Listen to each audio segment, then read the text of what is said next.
حضرت ابو الحسن رفاعی فرماتے ہیں میں نے روحانی طور پہ ایک دن پرواز کی، اور اس میں کوئی اختلاف نہیں، دوسری رائے نہیں کہ روحانی عروج ہو سکتا ہے۔ ہمارے جسموں سے ہماری ارواح لطیف ہیں، اور جو اہل اللہ ہے ان کی ارواح کی لطافتیں کیا کہنے۔ تو وہ فرماتے ہیں میں نے روحانی طور پہ پرواز کی، حتیٰ سعدت فی الفوقانیات، یہاں تک کہ میں بہت اونچا چلا گیا، 7 لاکھ عرش عبور کر گیا۔ آواز آئی ابو الحسن رفاعی کدھر آ رہے ہو؟ تو میں نے کہا مالک معراج کی شب جس عرش کی چھاتی پہ محبوب کے قدم آئے تھے میں اس عرش کی تلاش میں نکلا ہوں۔ نہ سفر بشرط معال ہے، نہ طلب بقید سوال ہے، فقط ایک سیری ذوق کو میں بھٹک رہا ہوں کہاں کہاں۔ میرے دل کی یہ خلوتیں کئی بار سج کے اجڑ گئیں، مجھے بارہا یہ گما ہوا تم آ رہے ہو کشاں کشاں۔ کہا میں تو اس عرش کی تلاش میں ہوں جس عرش کی چھاتی پہ محبوب کے مبارک تلوے لگے ہیں۔ تو آواز آئی ارجع لا وصول لک، ابو الحسن رفاعی پلٹ جاؤ، تم کروڑوں سال بھی پرواز کرتے رہو اس عرش تک نہیں پہنچ سکتے جہاں محبوب کے قدم لگے ہیں۔ جس کے قدم اتنے اونچے ہیں اس کا سر کتنا اونچا ہوگا۔ تو کس کے بس کا روگ ہے کہ جو اس نبی کی عظمت کی کنہ تک پہنچ سکے؟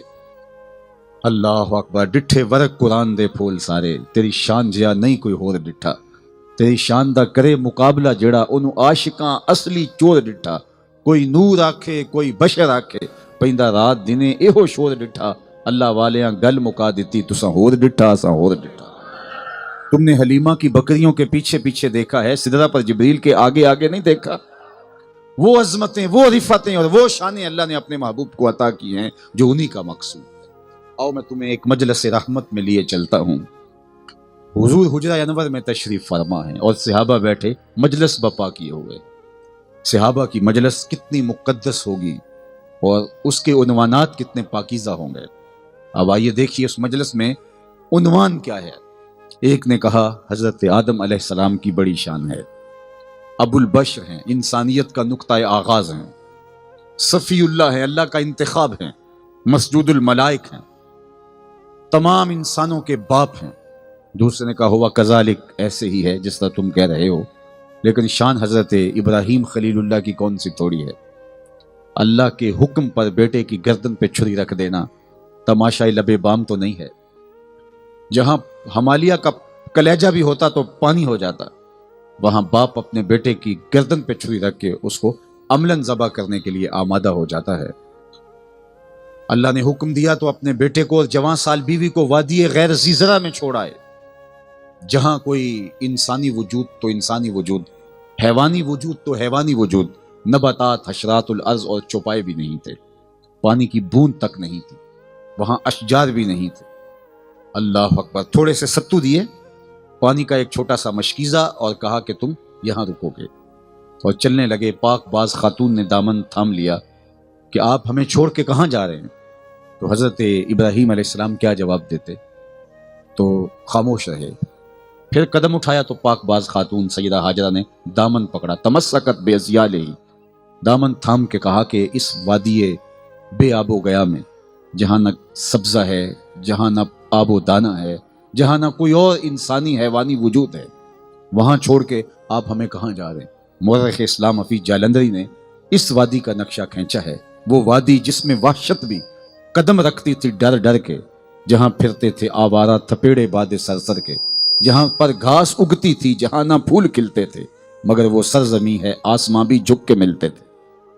اس وادی بے آب و گیا میں اپنی جوان سال بیوی حضرت ہاجرہ اور اپنے فرزند حضرت اسماعیل کو چھوڑ کے جا رہے ہیں اللہ کے حکم پہ۔ تیسری مرتبہ پھر خاتون نے دامن تھاما، کہا کہ اس وادی بے آب و گیا میں چھوڑ کے ہمیں کہاں جا رہے ہیں؟ تو پھر بھی جواب نہیں دیا۔ تو خاتون نے خود ہی پوچھا کیا یہ اللہ کا حکم تو نہیں؟ قال نعم، کہاں اسی کا حکم ہے۔ تو سیدہ ہاجرہ نے فوراً ہاتھ چھوڑ دیا، کہا پھر آپ خیر سے جائیے، اگر اس کا حکم ہے تو وہ ہمیں ضائع نہیں ہونے دے گا۔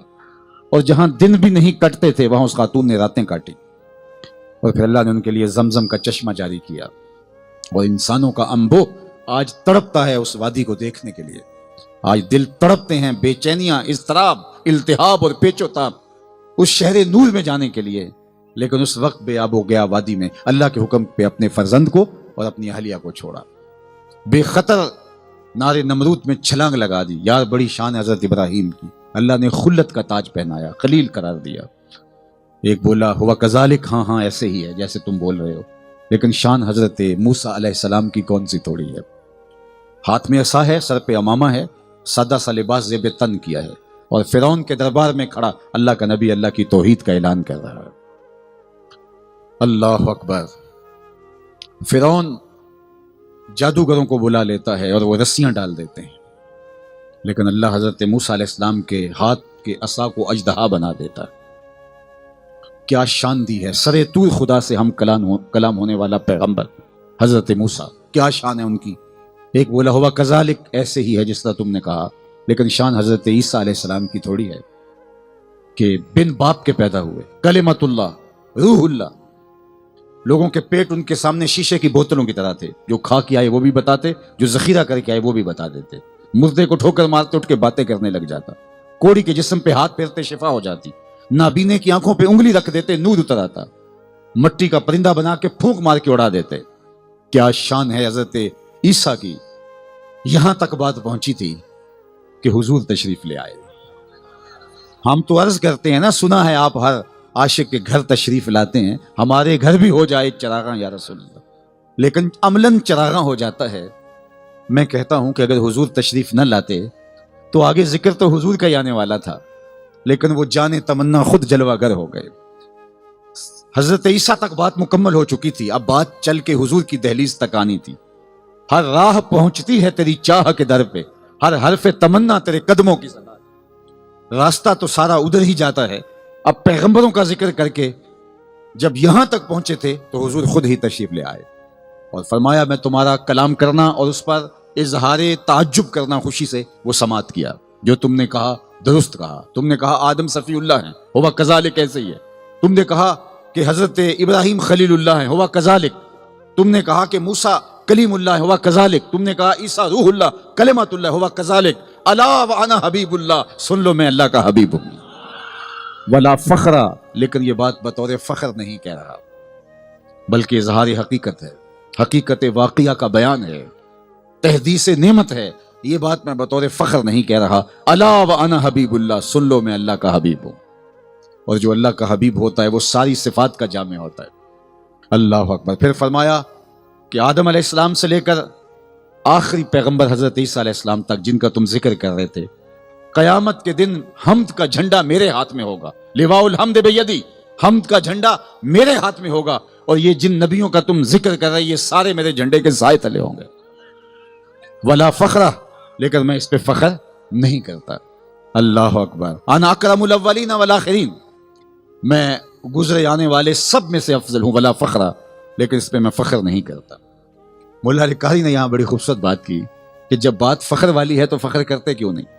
پیغمبر جھنڈے کے سائے تلے کھڑے ہوں تو بات تو فخر والی ہے. آج کسی سیاسی پارٹی میں کوئی مؤثر آدمی داخل ہو جائے تو وہ آسمان اٹھا لیتے ہیں سر کے اوپر کہ فلاں شخص ہماری پارٹی میں شامل ہو گیا ہے. یا ذرا دیکھیے سارے پیغمبر میرے حضور کے جھنڈے کے سائے تلے. کہا ولا فخرہ, میں اس پہ فخر نہیں کرتا. بات تو فخر کی ہے. ابو البشر جھنڈے کے سائے تلے ہوں, حضرت عیسیٰ جھنڈے کے سائے تلے ہوں, کلمت اللہ جھنڈے کے سائے تلے ہوں, روح اللہ جھنڈے کے سائے تلے ہوں. جس کے چراغ حسن سے پورا مصر چمک اٹھا وہ جناب یوسف جھنڈے کے سائے تلے ہوں. اللہ سے ہم کلام ہونے والا حضرت موسیٰ کلیم اللہ جھنڈے کے سائے تلے کھڑا ہو, بات تو فخر والی ہے. حضرت خلیل اللہ جھنڈے کے سائے تلے کھڑے ہوں, بات تو فخر والی ہے. حضرت سلیمان پوری دنیا پہ حکومت کرنے والے پیغمبر جھنڈے کے سائے تلے کھڑے ہوں, حضرت داؤد جھنڈے کے سائے تلے کھڑے ہوں, بات تو فخر والی ہے. کہا ولا فخرہ, میں فخر نہیں کرتا. کیا خوب بات کی. کہا کہ میں کیوں فخر کروں. فخر تو یہ کریں کہ جن کو میرے جھنڈے کا سایہ نصیب ہو گیا. فخر کا دل میں دریچہ باز کرنا چاہیے, جن کا تو آقا ہے ان کو ناز کرنا چاہیے. انہیں فخر کرنا چاہیے کہ حضور کے جھنڈے کا سایہ نصیب ہو گیا. تو فرمایا کہ میں سارے نبی میرے جھنڈے کے سائے تلے ہوں گے. ولا فخرہ, لیکن میں اس پہ فخر نہیں کرتا. تو سارے نبیوں کو جو اوصاف حمیدہ دیے گئے, شانیں دی گئیں, عظمتیں دی گئیں, وہ سب کی ساری شانیں حضور کی عظمتوں اور حضور کی ذات میں مندرج ہیں. اللہ اکبر.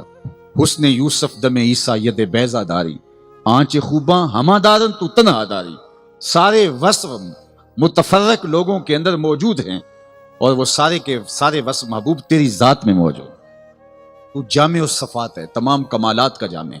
ساری خوبیاں محبوب علیہ الصلوۃ والسلام کی ذات ستودہ صفات میں موجود ہیں. آدم علیہ السلام ابو البشر ہے. اللہ اکبر. آئیے حضور علیہ السلام کی عظمت کو اس دائرے میں ڈھونڈنے کی کوشش کریں تو آپ کو حضور اوپر کھڑے نظر آئیں گے. حضرت آدم علیہ السلام ابو البشر ہیں، انسانیت کا نقطۂ آغاز ہیں. لیکن یہاں کہانی کیا ہے؟ حضور سے پوچھا گیا، حضرت جابر نے ہی پوچھا، متا وجبت لک النبوہ، آپ کو نبوت کب ملی؟ تو فرمایا کنت نبیم و آدم بین الماء والتین. آدم علیہ السلام کا ابھی خمیر گوندا جا رہا تھا، ابھی وہ مرحلہ موتین میں تھے، ابھی ان کا میٹیریل تیار کیا جا رہا تھا، ابھی روح نہیں پھونکی گئی تھی، میرے سر پہ نبوت کا تاج بھی سجا ہوا. تو حضرت آدم ابو البشر ہے، اس میں کوئی شک نہیں ہے. لیکن حضور اس وقت نبی تھے جب ان کی بشریت ترکیب پا رہی تھی. اس لیے سادی بولے تو اصل وجود آمدی از نخست، دیگر ہرچے موجود شد فرہ توست. محبوب اگرچہ تم آپ آخر میں آئے ہو لیکن کائنات کی اصل آپ ہی ہیں، تعین اول آپ ہیں، تشخص اول آپ ہیں. کائنات کا پہلا وجود حضور علیہ الصلوۃ والسلام کا پاکیزہ نور ہے. اللہ اکبر. سارے نور اسے دے نوروں، اس دا نور حضوروں، اونوں تاج عرش تو ملیا موسیٰ نو کو توروں. اور میاں صاحب نے ایک اور بڑی خوبصورت بات کہی، نور نبی دا اس ویلے دا آدم اجے نہ ہویا. نور نبی دا اس ویلے دا کنت نبیم و آدم بین الماء والتین. اللہ اکبر. فرمایا اول ما خلق اللہ نوری، اللہ نے سب سے پہلے میرے نور کی تخلیق فرمائی. اب سنو ذرا اس کی تشریح. نور نبی دا اس ویلے دا آدم اجے نہ ہویا، اول آخر دوویں پاسے اوہ مل کھلویا. اول بھی وہی ہیں، آخر بھی وہی. نگاہ عشق و مستی میں وہی اول وہی آخر، وہی قرآن وہی فرقان وہی یاسین وہی طہ. خلقت میں اول ہیں، بیست میں آخر ہیں. تو اول بھی انہی کا ہے، آخر بھی انہی کا ہے. یہ شان ان کو عطا کی گئی. حضرت قاضی ثناء اللہ پانی پتی علیہ رحمت تفسیر مظہری میں لکھتے ہیں کہ حضرت آدم علیہ الصلوۃ والسلام عالم قرار پائے فرشتوں سے، اور پھر اللہ تعالیٰ جل شانہ نے جو کہا تھا کہ میں اپنی خلافت دینا چاہتا ہوں، تو پھر فرشتوں سے کہا کہ میرے شاہکار کو سجدہ کرو. تو فرمایا کہ جو آدم کو سجدہ ہوا تھا، کانا فی جبہتہ نور محمد صلی اللہ علیہ وآلہ وسلم، کا آدم کی پیشانی میں محمد عربی کا نور چمک رہا تھا. یہ سجدہ اس نور کو ہوا تھا. باقی رہی آدم علیہ السلام کی یہ شان کہ وہ عالم ہوئے، انہیں وعلم الاسماء وعلم آدم الاسماء کلہا، ہر چیز کا علم سکھا دیا گیا، ہر چیز کے نام بتا دیے گئے. حتی الکسا والکسیٰ، امام رازی نے لکھا یہ بھی بتا دیا گیا یہ پیالہ ہے، یہ بھی بتا دیا گیا یہ پیالی ہے. صفاتہا ونعوتہا، چیزوں کے وصف بھی بتائے گئے، میٹیریل بھی بتایا گیا. 70,000 زبانیں بھی سکھائی گئی. اس کو عربی میں یہ کہتے ہیں، ہندی میں یہ کہتے ہیں، سندھی میں یہ کہتے ہیں. قیامت تک آپ کی نسل نے جو جو زبانیں بولنی تھی وہ زبانیں بھی سکھائی دی. کتنا بڑا علم دیا گیا. لیکن آؤ حضور علیہ الصلوۃ والسلام کا علم، وعلمک ما لم تکن تعلم وکان فضل اللہ علیک عظیما. محبوب آپ جو بھی نہیں جانتے تھے وہ سب کچھ آپ کی جھولی میں ڈال دیا. اور صرف ایک حدیث آپ کے سامنے، حضور کے علم جو فائق ہے، حضور کا علم انبیاء سے بھی اور پوری کائنات سے بھی، اس کا ایک رنگ اور اس کی ایک صورت آپ کے سامنے رکھوں. اور یہ صحیحین میں روایت ہے، اللہ کے محبوب نے فرمایا قرب قیامت میں جب دجال آئے گا، ابھی دجال آیا نہیں، ابھی دجالی قوتوں کا ظہور ہوا ہے، دجال ابھی آنے والا ہے. اور 1446 سال بیت گئے ہیں حضور کو ہجرت کیے ہوئے، اور آقا کریم آج سے 1450 سال قبل یہ فرما رہے ہیں تقریباً کہ لوگوں قرب قیامت میں جب دجال آئے گا تو میرے غلام دجال کے مقابلے میں نکلیں گے. سنو آپ کو ٹھنڈ پڑ جائے گی، اور میں اگر تقریر یہیں بھی ختم کر دوں تو آپ ناراض اس لیے نہیں ہوں گے کہ آپ کے اندر تک عقیدے کا وہ جمال اور حضور کی محبت کا وہ نور اتر چکا ہوگا اس حدیث کے سننے کے بعد کہ آپ میں کبھی تزلزل پیدا نہیں ہو سکتا. اللہ نے اپنے محبوب کو وہ علمی شان عطا فرما رکھی. اور میں قرب قیامت میں جب دجال آئے گا تو میرے غلام اس کے مقابلے میں نکلیں گے. انی لعارف اسماءہم، میں اپنے ان غلاموں کو نام بنام جانتا ہوں. 1450 سال قبل حضور نے فرمایا، ابھی نہ جانے کتنا وقت ہے دجال کے آنے میں، تو کہا ان اپنے تمام غلاموں کو میں نام بنام جانتا ہوں. آج 6 لاکھ ہماری پاک فوج کی تعداد ہے، تو ہمارا چیف آف آرمی سٹاف اپنے افسروں کے نام بھی نہیں جانتا ہوگا. لیکن قرب قیامت میں حضور کی فوج کا جو آخری سرا ہے، جو دجال کے مقابلے میں برسر پیکار ہوگا، میرے اور آپ کے آقا مولا نے فرمایا انی لعارف اسماءہم، میں اپنے ان غلاموں کو ناموں سے جانتا ہوں۔ بات ختم نہیں ہوئی، یہ کافی تھا، لیکن فرمایا واسماء آبائہم، ان کے باپوں کے ناموں کو بھی جانتا ہوں۔ کہانی سمٹی نہیں، والوان خیولہم، جن سواریوں پہ چڑھ کے جہاد کریں گے میں محمد ان سواریوں کے رنگوں کو بھی جانتا ہوں۔ کون سا غلام، کس کا بیٹا، کس قبیلے کا فرد کس رنگ کی سواری پہ بیٹھ کے جہاد کرے گا، میں صرف جانتا نہیں، انی لعارف، میں پہچانتا ہوں۔ یہ ہے حضور کی شان۔ تو آدم علیہ السلام کو علم سکھائے گئے تھے، وہ وراء الورا شان ہے ان کی، لیکن جو حضور کو شان دی وہ انوکھی اور نرالی شان ہے۔ اللہ اکبر۔ اللہ تعالیٰ نے حضرت موسیٰ کو شان عطا کی، انہوں نے رب سے کلام کیا، یہ چھوٹی شان نہیں ہے۔ اللہ سے سر طور جا کے باتیں کی، اللہ اکبر۔ لیکن حضرت موسیٰ خود چل کے گئے، اللہ نے محبوب کو بلا کر باتیں فرمائی، اللہ اکبر۔ اور پھر حضرت موسیٰ نے تقاضۂ رؤیت کیا کہ مالک میں تجھے دیکھنا چاہتا ہوں، تو جواب کیا ملا تھا؟ لن ترانی، اے موسیٰ تم مجھے نہیں دیکھ سکتے، اللہ اکبر، تمہاری آنکھوں میں وہ تاب نہیں کہ میرے جلووں کو سہار سکو، لن ترانی، تم نہیں دیکھ سکتے، اللہ اکبر۔ حضرت موسیٰ کوہ طور پہ خود چل کے جائیں، جاتے ہوئے نالین اتار دیں اور خود تقاضۂ رؤیت کریں، مالک دیکھنا چاہتا ہوں، تو جواب آئے لن ترانی، تم نہیں دیکھ سکتے۔ اور دوسری جانب ادھر آئیے، محبوب چادر اوڑھ کے ام ہانی کے گھر سوئے ہوئے ہوں، اور جبریل آ کے رب کا سندیسہ دے، محبوب آپ سو رہے ہیں، رب آپ کا انتظار کر رہا ہے، ان اللہ اشتاق الی لقائک یا رسول اللہ، تبارک اللہ، شان تیری تجھی کو زیبا ہے بے نیازی، کہیں پہ جوش لن ترانی، کہیں تقاضے وصال کہتے ہیں۔ کوئی خود چل کے جاتا ہے اور تقاضۂ رؤیت کرتا ہے، بے تابی کا اظہار کرتا ہے، مالک تجھے دیکھنا چاہتا ہوں، جواب آتا ہے تم نہیں دیکھ سکتے، اور ادھر حکم ہوتا ہے محبوب آؤ میں پردے اٹھا کے تمہیں اپنا دیدار کروانا چاہتا ہوں، اللہ اکبر۔ حضرت موسیٰ علیہ السلام سے کہا تم نہیں دیکھ سکتے، انہوں نے کہا کہ رب آرنی انظر الیک، مالک میں تو دیکھنا چاہتا ہوں۔ جب یہ کہہ دیا کہ تم نہیں دیکھ سکتے تو پھر بار بار تقاضۂ رؤیت چے معنی دارت۔ علماء نے کہا کہ اللہ کا کلام سنا ہوا تھا اور اس کی لذت میں مسحور تھے، اور تڑپ تھی جس کے کلام میں اتنا لطف ہے، اس کے دیدار کا مزہ کیا ہوگا۔ تو کہا مالک میں دیکھنا چاہتا ہوں۔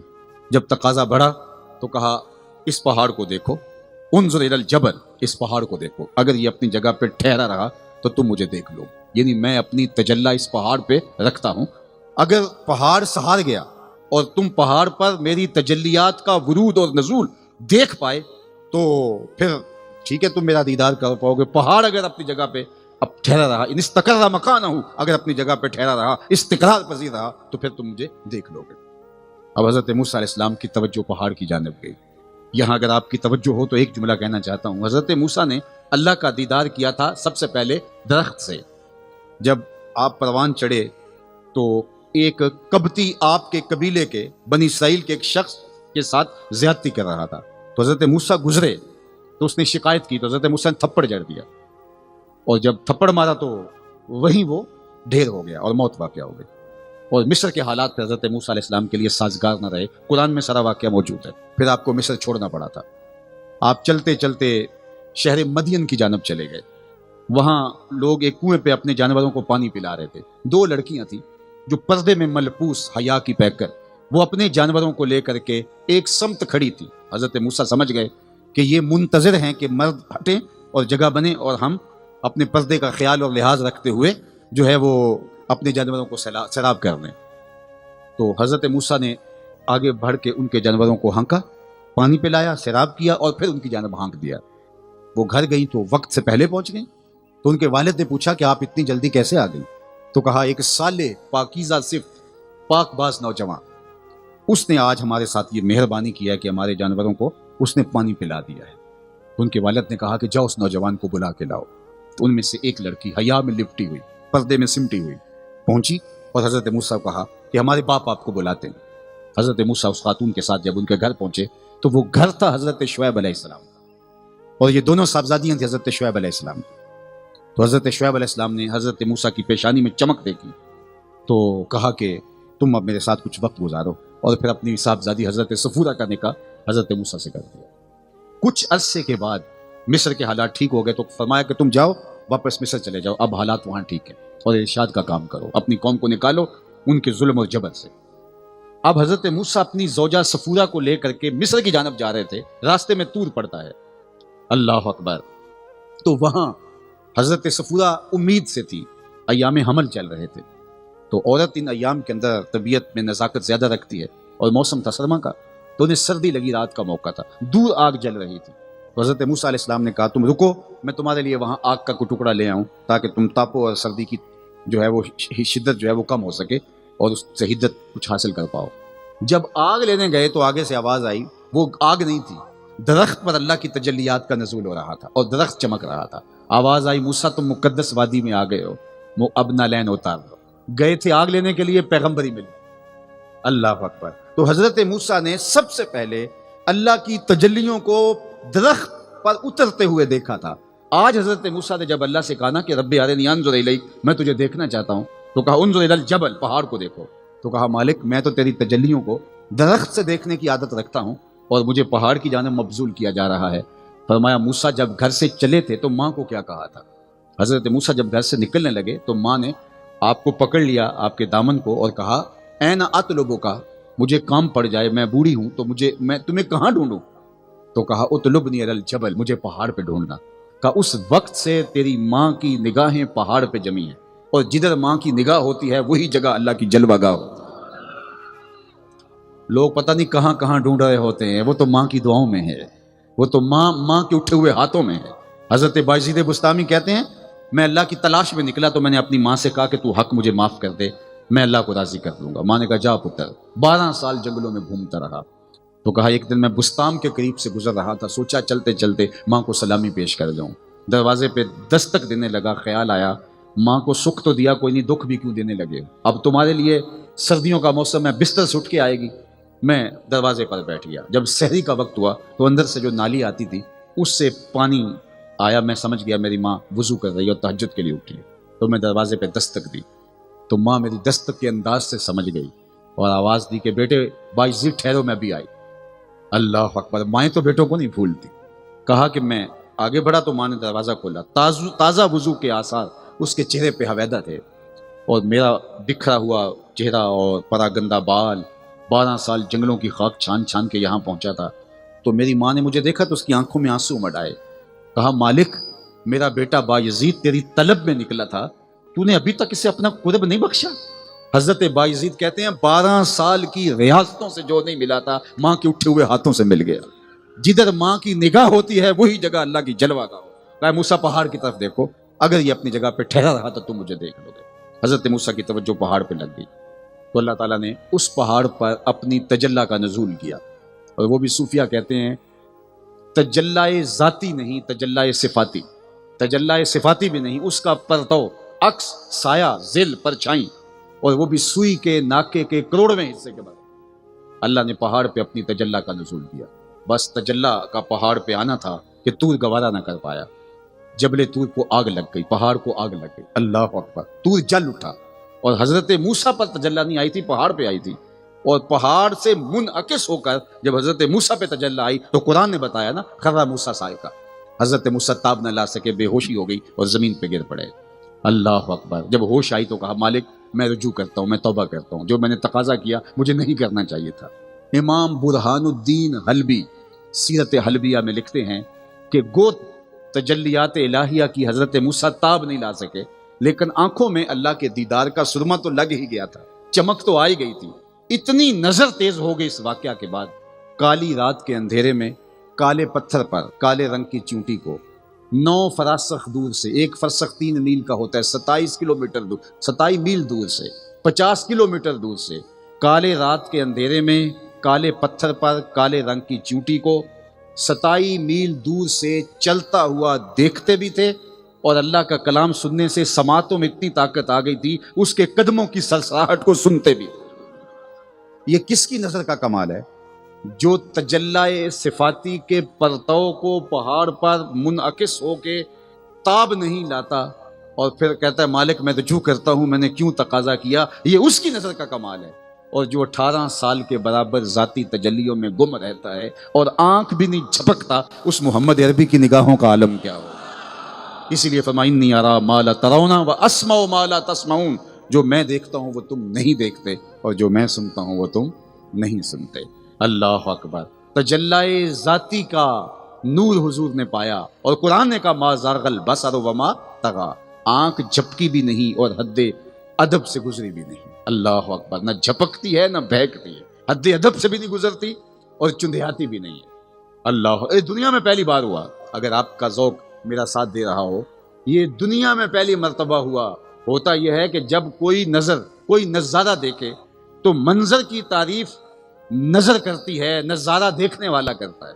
آپ شمالی علاقہ جات میں جاتے ہیں تو وہاں برف پوش وادیاں، پھوٹتے جھرنے، بہتی ندیاں اور بچھی ہوئی جھیلیں، کوہساروں کا منظر اور اگے ہوئے درختوں کا جمال، لٹکتے ہوئے پھل اور شاخوں کے اوپر ہریالیاں۔ آپ کہتے ہیں کیا منظر تھا یار، کیا منظر تھا۔ اقبال گئے کشمیر میں تو واپس آ کے کہا من خدا را آنجا دیدم بے حجاب، وہاں میں نے اللہ کے جلوے بے نقاب دیکھے۔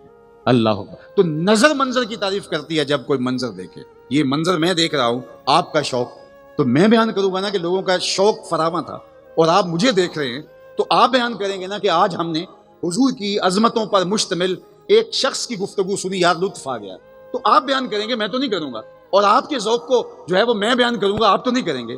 نظر منظر کی تعریف کرتی ہے، شروع سے یہ ضابطہ ہے، لیکن معراج کی شب یہ ضابطہ بدل گیا۔ جب اس نظر نے اس منظر کو دیکھا تو منظر پکار اٹھا ما زاغ البصر وما طغى، واہ واہ کیسی آنکھ ہے، نہ جھپکتی ہے نہ بہکتی ہے، واہ واہ کیسی آنکھ ہے۔ اللہ اکبر، تو پھر کیا اس نگاہ کا عالم ہوگا، اور کیا اس کی شان ہوگی، اور کیا رفعتیں ہوں گی۔ تو ہر نبی کو عطا کی گئی شانیں دیکھ لیجیے، پھر حضور کو دیکھ لیجیے۔ پیغمبروں کی صف میں ایک ایسا نبی بھی ہے جو رخ پہ نقاب رکھتا تھا، اگر نقاب اٹھا دے تو کوئی تاب نہ لا سکے۔ اللہ اکبر، جناب یوسف علیہ السلام، جن کے چراغ حسن سے مصر چمکنے لگا۔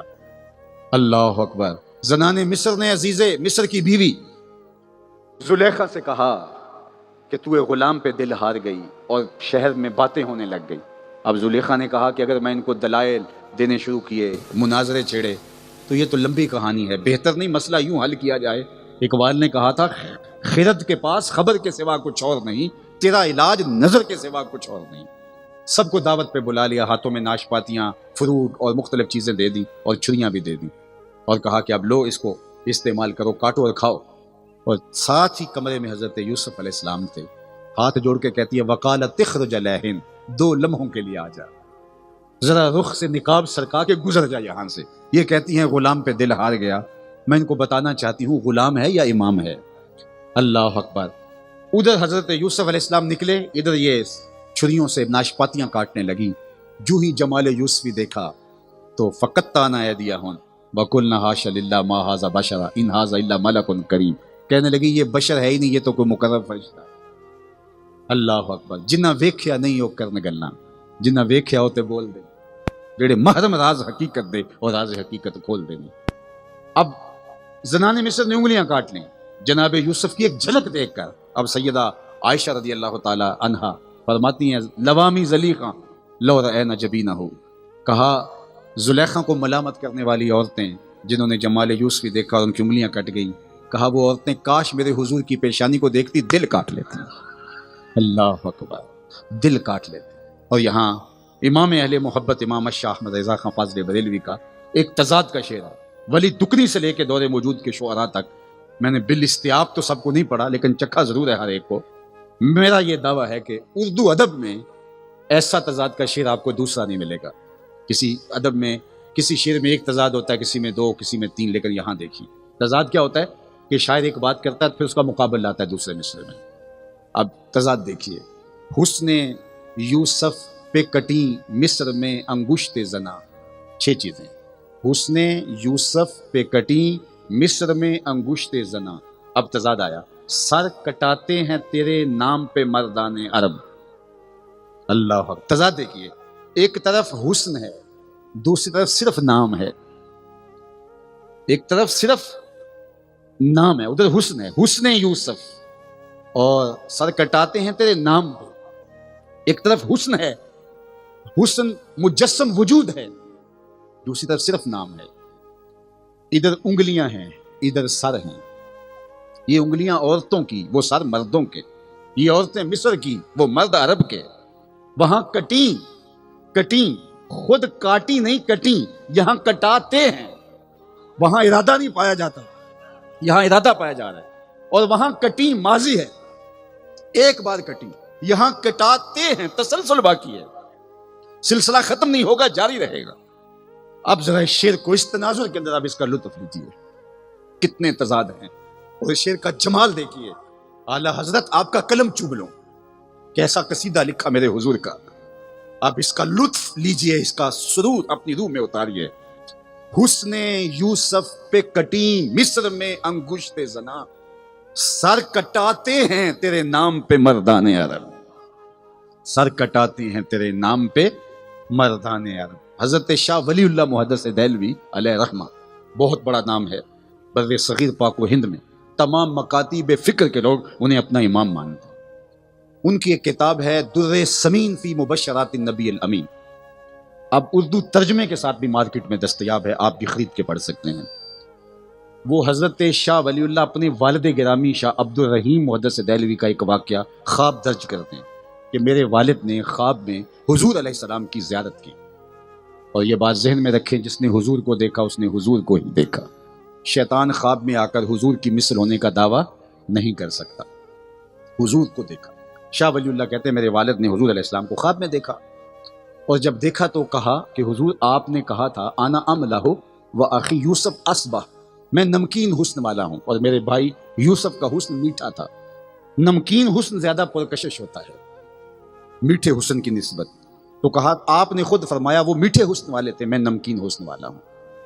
اور وہاں زنانے مصر کی انگلیاں کٹ گئیں، اور یہاں بظاہر کوئی ایسا واقعہ نہیں ہوا، تو جبکہ حسن ملی حسن سبی کی نسبت زیادہ پرکشش ہوتا ہے، تو اس کی کیا وجہ ہے؟ یہ میں مسئلہ ہے میرے پاس جو حل نہیں ہو رہا، تو آپ ارشاد فرمائیے۔ تو شاہ ولی اللہ دیکھتے ہیں کہ میرے والد کو خواب میں حضور نے جو جواب دیا وہ یہ تھا، جمالی مستور عن اعین الناس غیرۃ من اللہ، اے عبد الرحیم، اللہ نے غیرت محبت کی وجہ سے میرے حسن پر پردے ڈال کے رکھے ہیں، اور اگر میرا حسن بے نقاب ہوتا تو کوئی تاب ہی نہ لا سکتا، یہی بہتر ہے کہ وہ پردے میں روپوش رہے، وہ اگر پردہ اٹھا دے تو کسے ہوش ہو، کوئی تاب ہی نہ لا سکتا۔ حضرت میمونہ بنت کردم، یہ چھپے ہوئے حسن کا عالم ہے، میمونہ بنت کردم صحابیہ ہیں، کہتے ہیں حجۃ الوداع کے موقع پہ میں اپنے والد کے ساتھ حضور کی زیارت کے لیے گئی، حضور اونٹنی پہ سوار تھے، لیکن میرے میں ہمت نہ پڑی کہ میں حضور کے چہرے کو دیکھ سکوں، کہ حضور تشریف فرما تھے، اور میں حضور کے پاؤں دیکھنے لگی۔ انگوٹھے کے ساتھ والی جو انگلی ہے وہ باقی انگلیوں کی نسبت تھوڑی سی قد میں لمبی تھی۔ حضرت میمونہ بنت کردم کئی سال گزرنے کے بعد فرمایا کرتی تھی، آج تک میری نگاہوں سے اس انگلی کا حسن نہیں ہٹتا، چہرہ نہیں دیکھ سکی، قدموں پہ جبیں کو رہنے دو، چہرے کا تصور مشکل ہے، قدموں پہ جبیں کو رہنے دو، چہرے کا تصور مشکل ہے، جب چاند سے بڑھ کر ایڑی ہے رخسار کا عالم کیا ہوگا، جب چاند سے بڑھ کر ایڑی ہے رخسار کا عالم کیا ہوگا۔ کہا کہ ابھی تک میں اس منظر کو نہیں بھول سکتا۔ حضرت حسان بن ثابت رضی اللہ تعالیٰ عنہ فرماتے ہیں کہ لوگوں جو میں حضور کا حلیہ بیان کرتا ہوں تو یہ کیسے کر لیتا ہوں؟ کہا اس لیے فلما نظرت الی انوارہ فودعت کفی علی عینی خوفا من ذہاب بصری، میرے پاس حضور کو دیکھنے کا ایک طریقہ آ گیا تھا، جب میں حضور کو دیکھتا تھا تو آنکھوں پہ انگلیاں رکھ کے انگلیوں کی اوٹ سے دیکھ لیتا تھا کہ حضور کے جلووں کی تابشوں سے میری آنکھوں کی بینائی نہ جاتی رہے۔ اللہ، یہ کس حسن کی بات ہے جو 70,000 بشریت کے پردوں میں چھپا ہوا ہے؟ چھپے ہوئے حسن کو ایک شاعر دیکھ رہا ہے، اور آپ جانتے ہیں شاعر حسن دیکھنے میں بڑا دلیر ہوتا ہے، لیکن اس سے بھی نہیں دیکھا جا رہا، اور چھپا ہوا حسن نہیں دیکھا جا رہا، اور اگر یہ حسن بے نقاب ہوتا تو کون دیکھتا؟ مولانا حسن رضا نے کہا تھا نا، وہ اگر جلوہ کرے تو کون تماشائی ہو، وہ اگر جلوہ کریں تو کون تماشائی ہو، کس میں ہمت ہے کہ پھر اس چہرہ نور کو تک سکے؟ تو اللہ نے پردے ڈال رکھے ہیں محبوب کے رخ انور پر، میں جمالی مستور عن اعین الناس، اللہ نے غیرت محبت کی وجہ سے میرے حسن کو لوگوں کی نظر سے چھپا کے رکھا ہے۔ تو جناب یوسف حسین ہیں تو میرے حضور احسن ہیں، اللہ اکبر، وہ جمیل ہیں تو میرے حضور اجمل ہیں۔ حضرت ابو ہریرہ فرماتے ہیں کل قمر لیلۃ البدر لم ارا قبلہ ولا بعدہ مثلہ، کیا پوچھتے ہو 14ویں رات کا چمکتا ہوا چاند تھے میرے حضور، حضور جیسا نہ پہلے دیکھا نہ بعد میں دیکھا۔ حضرت حسان بن ثابت بولے، کہا دیکھتے کیسے، کسی ماں نے جنم دیا ہوتا تو دیکھتے، خدا نے وہ سچائی پن چھڑیا جہدے وچ محمد نو ٹالیا سی۔